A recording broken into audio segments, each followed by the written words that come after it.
Bonjour à tous, on se retrouve aujourd'hui pour cette vidéo donc sur la chaîne AlphaOS U30. Tout simplement, j'en ai parlé sur beaucoup de forums, surtout beaucoup de groupes Facebook. Voilà, donc je vous fais la vidéo aujourd'hui de comment utiliser, comment installer un interrupteur de manière sur une AlphaOS U30 ou U20. Le principe est le même car on ne touche pas la carte mère. Comment installer ça grâce à un interrupteur de manière à éteindre automatiquement l'imprimante à la fin du print. Voilà, donc pour cela il suffit d'avoir une rallonge mâle-femelle en prise cafetière, des pinces pour couper, un petit porte-fusible en sécurité bien sûr, un interrupteur, un petit boîtier que j'ai modélisé, je vous mettrai les liens dans les commentaires de la vidéo, et sur ce boîtier il faudra l'adapter sur votre interrupteur. Donc je vais vous faire voir tout ça, et le G-code que j'ai modifié de manière à ce que on laisse refroidir la tête jusqu'à 30 degrés, à partir de 30 degrés, le plateau avance tout seul jusqu'au bout et va couper l'interrupteur et donc l'imprimante, voilà en fin de print. Donc c'est très pratique. Le soir, vous pouvez lancer l'imprimante si vous avez l'imprimante dans le bureau en bas par exemple comme moi. Vous lancez l'imprimante, le matin vous vous levez, elle est éteinte, votre print est fini et c'est parfait. Voilà, et aucun risque de feu grâce au G-code modifié de manière à avoir une température à 30 degrés. Voilà, donc je vous fais voir cette vidéo tout de suite, avec toutes les explications et tout le matériel qu'il faut. Allez, à tout de suite.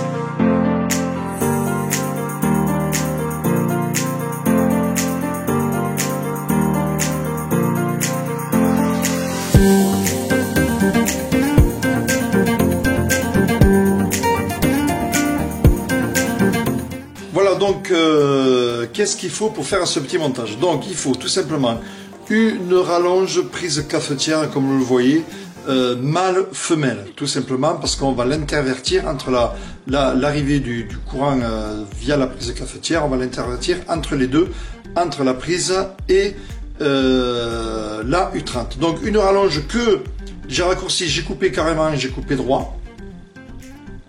Et donc ensuite, qu'est-ce que j'ai fait? J'ai récupéré le bout de fil qui est ici et je l'ai dénudé. Et donc j'ai récupéré le fil bleu dans lequel j'ai interverti un porte-fusible et le fil marron du fil restant. Donc au niveau des câblages, je vous fais voir, j'ai ressoudé la terre, j'ai ressoudé le marron avec le marron, et donc le bleu qui sort, il sort avec le bleu, le porte-fusible. Je vais à l'autre bout avec un interrupteur on-off, tout simplement, c'est deux positions, hein, tout simplement, on-off. Je reviens avec mon fil marron et je me rebranche sur mon fil bleu. Voilà, je ne sais pas si vous arrivez à voir. Donc voilà, donc il faut tout simplement une rallonge mâle-femelle prise cafetière, un porte-fusible, deux cosses femelles et un interrupteur, sans oublier bien sûr de modéliser cette espèce de boîtier que j'ai fait. Donc j'ai récupéré le clip que l'on peut trouver pour coincer les nappes et j'ai modélisé en plus le boîtier dans lequel je vais mettre l'interrupteur dedans. Donc je vais vous faire voir de suite. Voilà, l'interrupteur est monté comme vous pouvez le voir, donc je vais le placer sous la machine et une fois que le bed va reculer, clac, il va me couper l'alimentation, donc branché ici. Voilà, donc je vais tout mettre sur la machine et vous allez le voir en fonctionnement. Voilà, comme vous le voyez, donc j'ai ma U30, j'ai branché mon adaptateur.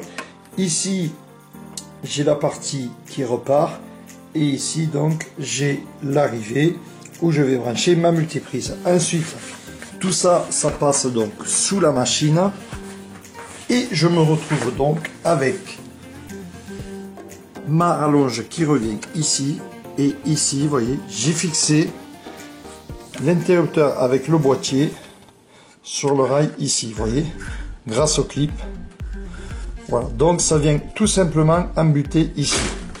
Qu'est-ce qui va se passer quand le bed va reculer? Le bed recule, hein. Et quand il recule, regardez, il va arriver au bout et il va me pousser l'interrupteur. Voilà. Donc je vais la mettre en route et vous allez voir ça en direct. Donc j'ai transformé le G-code de manière à ce que le X revienne au 0, la température de la buse arrive à 30 degrés, à partir du moment où elle est à 30 degrés, le bed va venir en avant et éteindre l'interrupteur. Donc je vous donnerai bien sûr le G-code dans les commentaires de la vidéo. Alors regardez bien, voilà, c'est au bout. Donc je fais une rétraction du filet, du filament, il revient. Donc rétraction du filet, du filament, histoire que ça finisse de couler ici. À partir de là, j'ai la tête qui s'est coupée. Voilà, donc je vous rappelle, donc le G-code que j'ai transformé, il fait quoi? Il coupe le ventilateur de refroidissement du filament. Ce ventilateur tourne toujours, bien sûr. Il coupe l'alimentation du chauffage du bed. Il a fait une petite rétraction du filament de manière à ce que ça ne coule plus.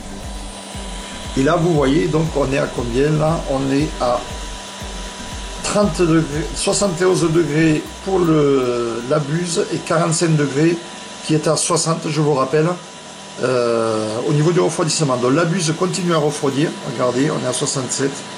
Donc jusqu'à 30 degrés. Une fois qu'elle sera à 30 degrés, le plateau va avancer, vous allez voir. On attend tout simplement encore un petit peu. Voilà, on y arrive. Vous voyez, je suis à 39 degrés. Ça continue à baisser, 38. Donc je me mets en position. Et vous allez voir, dès que ça va atteindre les 30 degrés, le plateau va avancer. Et va donc appuyer sur l'interrupteur. Alors j'espère que je ne vais pas le rater. 35 degrés.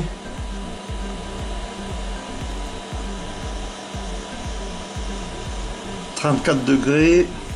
Donc tout ça dans le but bien sûr de refroidir la buse et d'avoir aucun risque de feu, de prise de feu. Voilà, donc la tête sera froide, donc aucun risque de mettre le feu à la maison. Voilà, donc on a refroidi la tête et on va pouvoir couper carrément l'alimentation automatiquement. Regardez bien, je suis à 32 degrés.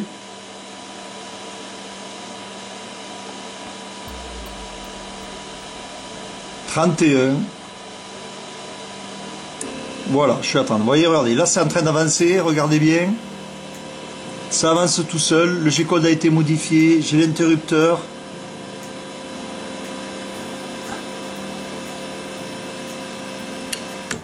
Et voilà. Et elle s'est éteinte, vous voyez, on n'entend plus rien, l'écran est éteint.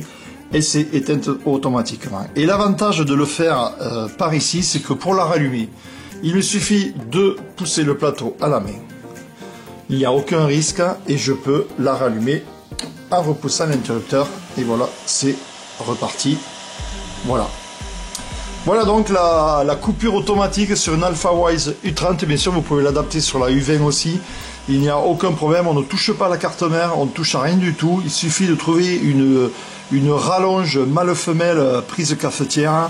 Vous modélisez. Alors, je vais vous donner mon boîtier dans les liens de la vidéo. Mais bien sûr, il vous faudra l'adapter à votre interrupteur. Et voilà, vous aurez une base, mais à vous de l'adapter après à la taille de votre interrupteur. Voilà, une rallonge, ici le boîtier tout simplement pour éviter de toucher les fils, il y a quand même du 220 qui arrive là. Voilà, donc vous avez vu le plateau, ben, je vais le faire à la main, vous voyez, il vient, regardez, c'est le bas du plateau carrément qui touche l'interrupteur. Vous voyez, il touche l'interrupteur et pof, il me pousse. Et à partir de là, elle s'éteint. Tout simplement. Voilà, donc vous avez vu, c'est pas très compliqué et c'est hyper efficace. Ça fait un petit moment que je tourne comme ça et ça marche vraiment du feu de Dieu. Voilà, donc faites bien attention, isolez bien les fils évidemment. Et je pense qu'au niveau montage, il n'y a aucun risque. Il y a un porte-fusible et tout. Donc, et ça marche super bien. Le fil ne chauffe pas, tout va bien. Voilà, merci pour rendez-vous pour une autre vidéo. N'oubliez pas le petit pouce bleu, n'oubliez pas de vous abonner. Vous serez averti de cliquer sur la petite cloche aussi. Vous serez averti lorsque je mettrai des vidéos. Et n'oubliez pas notamment sur le haut gauche, le petit i, où j'ai d'autres vidéos sur ma chaîne que vous pouvez voir des petites astuces comme ça avec la U30 qui marche aussi sur la U20. Voilà, merci.